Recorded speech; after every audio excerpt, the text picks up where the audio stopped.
The State Department, under the leadership of Secretary Rubio, is putting in place a system to ensure that anyone who enters this country, but particularly for longer-term immigration benefits, things that have a pathway to a green card or a pathway to citizenship, right, the holy grail of the U.S. immigration system, putting in place a protocol, both in terms of the interview process, the documentary process, the social media process, of making sure that anybody that is admitted to this country, and again, in particular for these longer-term benefits, is somebody that is going to be supportive of our values, of our way of life, that's going to assimilate, that's going to integrate into our national culture, that's going to be financially self-sufficient.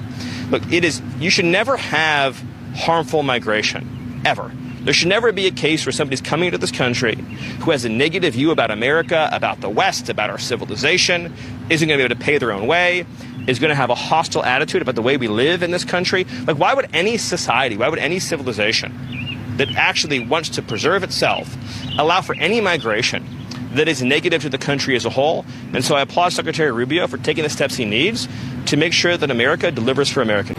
This is Gestapo-like behavior, where plainclothes officers wearing masks are terrorizing immigrants who are doing the right thing by going to court, following up on their immigration proceedings, and trying to come into this country lawfully, which is through asylum.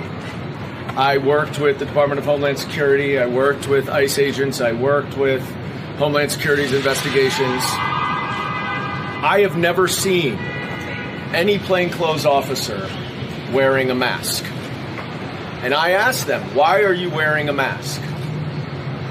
One person told me, because it's cold.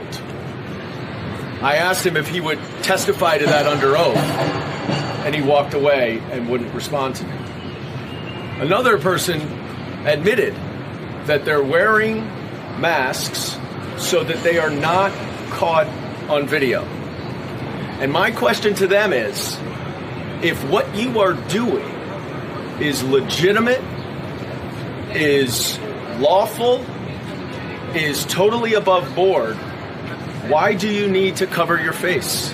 Law enforcement officers do not cover their face.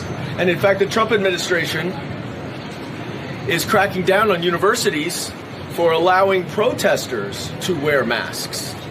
So apparently it is not okay to wear a mask if you are protesting the government, but it is okay if you are the government to wear masks and in order to shield your face from the public. Clarify for us.